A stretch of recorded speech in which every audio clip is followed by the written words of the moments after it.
Hola, en este video hablaré de cómo el colonialismo europeo impactó económicamente en América Latina, especialmente a México. Durante más de 300 años, las potencias europeas explotaron los recursos naturales de la región, impusieron su sistema económico y afectaron la estructura social. Hoy en día todavía podemos ver las consecuencias de ese periodo en nuestras economías y sociedades. ¿Qué es el colonialismo? Bueno, fue el control y explotación de territorios por parte de países europeos como España y Portugal entre los siglos XVI y XIX. Su principal objetivo era extraer riquezas y beneficiar a la metrópoli, sin permitir que las colonias se desarrollaran por sí mismas. Para esto usaron sistemas como la encomienda, la mita y el tráfico de esclavos africanos. El impacto económico del colonialismo en América Latina, para empezar, utilizaron un sistema mercantilista, el cual América Latina solo podía comerciar con su metrópoli, exportaba materias primas como plata, oro, azúcar y cacao, mientras que importaba productos manufacturados de Europa. Esto limitó el crecimiento de industrias locales. Después tenemos la desigualdad económica, la cual la riqueza estaba en manos de unos pocos, que eran los españoles y los criollos, mientras que los indígenas y africanos eran explotados. Y por último tenemos el trabajo forzado. La economía colonial se basó en la explotación de indígenas, en la cual era la encomienda y la mita, y esclavos africanos en minas y plantaciones.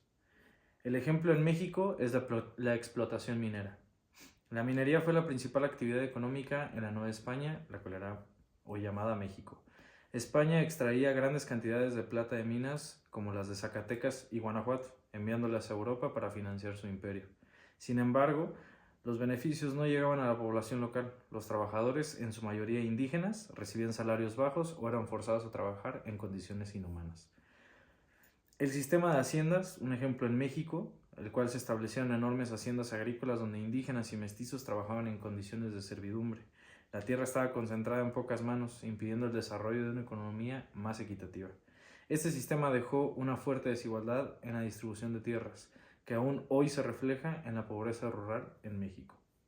Las consecuencias actuales del colonialismo es la desigualdad económica y social. América Latina sigue siendo una de las regiones más desiguales del mundo. Después tenemos la dependencia económica. La región sigue exportando materias primas como petróleo, litio, soya, sin desarrollar suficiente industria propia. Y por último tenemos la discriminación y racismo, que la exclusión social de comunidades indígenas y afrodescendientes tiene raíces en la época colonial. Entonces, como conclusión, pues la colonización dejó una buena base económica y social, la cual es desigual, cuyos efectos aún podemos ver en la actualidad. Sin embargo, América Latina ha avanzado con movimientos sociales y económicos que buscan reducir estas problemáticas y fortalecer la soberanía económica. Es fundamental conocer nuestra historia para entender cómo podemos cambiar el futuro y no estar condenados a repetirla. Por último, me gustaría agregar más ejemplos específicos de México. Como ejemplo 1, el comercio controlado y sus efectos a largo plazo, el cual el puerto de Veracruz fue uno de los únicos puntos de entrada de mercancías en la Nueva España, ya que la corona española limitaba el comercio. Esto impidió que otras ciudades pudieran desarrollar su economía libremente. Por esta razón, México no logró desarrollar una clase empresarial fuerte hasta después de la independencia. Incluso hoy en día se pueden ver los efectos de este modelo en la falta de competitividad de muchas industrias mexicanas que dependen de la inversión extranjera para crecer. El ejemplo 2, la economía minera y la dependencia de la plata. Como ya lo platiqué anteriormente, México se convirtió en los principales productores de plata del mundo durante la colonia. Sin embargo, la riqueza generada no benefició a la mayoría de la población. Las minas de Guanajuato, Zacatecas y Taxco produjeron enormes cantidades de plata, pero el 80% de los beneficios fueron enviados a España.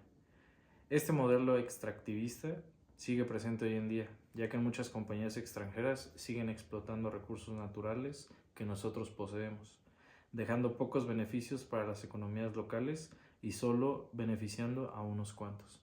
Y esto debe cambiar. Y ya.